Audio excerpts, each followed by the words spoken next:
So, with the season getting into full swing here and training starting to get more and more focused, I really wanted to start by talking about how we can best approach our goalie training sessions to get the most out of our development. So, I'll start today by talking about how to prepare before going on the ice, how to be present and finish strong when we're on the ice, and then how we can review and recover from our training sessions. I'll finish by talking about some of the misconceptions about goalie training to hopefully help you as goalies, parents, and coaches get the most out of your time on the ice this season.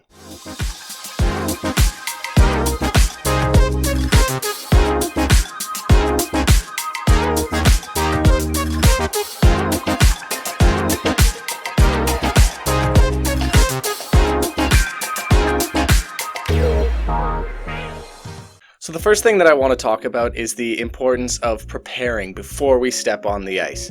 Having a good training session starts long before we actually get to the arena, and it really starts by getting a good healthy meal maybe 4 or 5 hours before our scheduled ice time. So this will be things like having plenty of carbohydrates, not simple sugars that might be really good tasting but don't last in our system very long. Something that's going to really give us a lot of energy throughout the day and last until we get out on the ice. Maybe 1 or 2 hours before we get on the ice, we want to have another smaller meal if possible. Again, something with plenty of carbohydrates to give us the energy that we need, as well as a lot of fluids throughout the day so that we're staying hydrated and we feel good, strong, and ready when we step out on the ice. It's also important to come to each and every practice with a plan, as we get the most out of our training when we have a detailed, structured idea of what we want to work on for any given practice. This is something where having a dedicated goalie coach for your team is going to be really helpful, as typically they're the ones that will build that program day to day, week to week over the course of the entire season.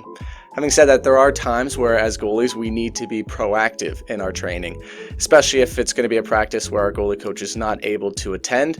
We need to know what we want to work on based on feedback from our coaches, our performance in games, and just in general how we're feeling with what we've been working on in the season so far. Lastly, very important in terms of preparation is the need to prepare physically. Getting to the rink early enough so that about 30 to 45 minutes before you're supposed to be on the ice, you can get a good dynamic warm-up with some light stretching as well as part of your routine. What this is going to do is, first and foremost, it's going to prepare yourself physically to be fully engaged and present on the ice. But most importantly, what it's going to do is it's going to help prevent injury risk, especially when we're going into training sessions where we're working on new drills and new movements. We really want to do everything that we can to minimize that injury risk. When we get out on the ice, the biggest thing that we want to ensure is that we are staying present and fully engaged throughout the entirety of the ice session. What this really looks like is, first and foremost, you need to be actively listening and communicating with your goalie coach. So this means paying attention to the drills that are being performed, not only in what you're supposed to be doing during the drill, but identifying what are the skills that are being worked on. How do you feel with the drill? Are you comfortable with certain things? Are there other things that you're maybe uncomfortable or not so good at that you've been noticing in your games or in other practices as well? One of the biggest points here is that we have a limited amount of time on the ice together as coach and goalie, and so we want to make sure that we're being respectful of each other's time and really actively engaging with each other so that we can get the most out of the ice session. As an extension to this, I think it's really important as goalies that you understand that you should be asking questions when you're training, and you should be asking your goalie coach for clarification for things on the ice. Whether it's specific drills or techniques that you're unclear on or not sure on, or why they might be useful, or things that you would like to work on, bringing your own idea for what you want to improve at to your goalie coach and really having that personalized training program as well.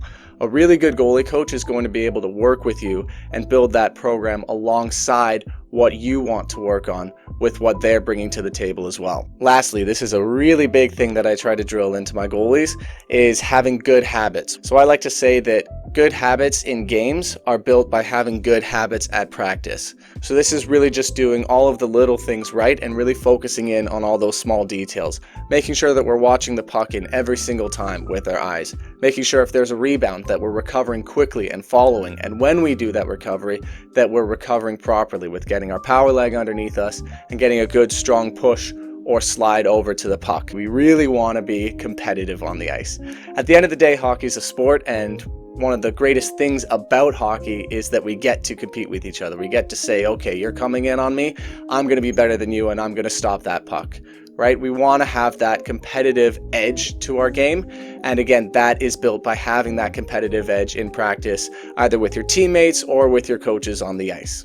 So really important, towards the end of the session, we want to make sure that we are finishing strong. And what this really means is that we're just staying engaged and continuing to keep up all of our good habits as the practice starts coming to an end.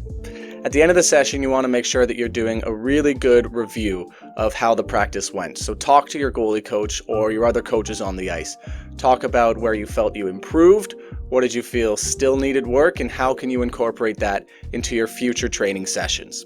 What we really want to have is continuity in our training. Basically, what we worked on from one session and how that went builds into our next session and our future sessions in our training program. You want to continue these discussions and this reflection outside of the rink as well. So talking to your parents on the car ride home and doing some internal reflection after you get home as well is a really good way of ensuring that you're getting that continuity of your training throughout the entirety of the season. This is really important as well, is having good recovery at the end of your session, right? So getting a lot of fluids and carbohydrates in to get hydrated and replace a lot of the energy that we lost, as well as plenty of protein into your system, again, to aid with that recovery and build those muscles that you worked on during your training session. Again, you want to do a good cool down and stretch. This will really help with any soreness that you might be feeling from, a particularly strenuous ice session, and again, prevent that injury risk as you go about your day off the ice. So I want to talk now about some things to keep in mind when you're going through your goalie training, as well as some misconceptions that I see with goalies, coaches, and parents surrounding training and how to avoid those. So the first thing that I want to talk about is the fact that performance during goalie training is secondary. Really, we're focusing on development and improvement. And a lot of time when we're on the ice, we're focusing on new drills, new techniques, new skills, or focusing on things that we have a particular weakness in. And so by nature, when we look at our performance on the ice in terms of how many pucks are going in the net, generally when we're working on our weakness or we're working on new things, we're going to see more pucks going in the net. So we really want to sort of stray away from the focus on, did I make a lot of saves today during my training session? And really, again, set those goals based on our progress and our development. One of the things that I see a lot in training sessions when a goalie is focusing on their performance is a lot of frustration. So I'll see a lot of shaking the head, a lot of negative self-talk, slamming the stick, things like that. And what I really want to try to impart onto you is that any mistake that you make, especially during practice, is an opportunity to learn. I've never learned anything, and my goalies have never learned anything by making every single save in a drill. Development always comes by making a mistake, identifying what went wrong, which is where your goalie coach comes in, and then implementing a solution and improving that way. If we were to go out on the ice and make every single save, we really wouldn't identify anything that we're deficient in, and that's really what we want to focus on when we talk about making improvements over the course of a training session and a season overall. Again, we want to set goals for practice based on progress rather than our performance on the ice. So this is where having that detailed plan coming into practice is going to be really important, where you identify the things that you want to work on, and when you review after the training session, you can see whether or not you were successful in improving in those areas or what might still need work. This is something, again, I also see with coaches, where a lot of times at the end of the practice, if I'm doing a team session, is a coach will come up to me and ask me, oh, how did my goalies look today? And this really isn't the right question to ask. So a better question for coaches would be, what did you work on today with my goalies? How did they improve when you were going through those drills? And what can we continue to work on for the rest of our practices and our training sessions? So again, really focusing on that development and that improvement rather than performance-based analysis during practices and goalie training. So next I wanted to talk about the fact that training should not always be tiring. I see a lot of the time where coaches will want to see a goalie or their players come off the ice gassed and really leave it all out there in practice. And while there is a time and place for that, when we're really focusing on a lot of technical details, and especially when we're focusing on new skills, we really want to be engaged mentally as well as physically.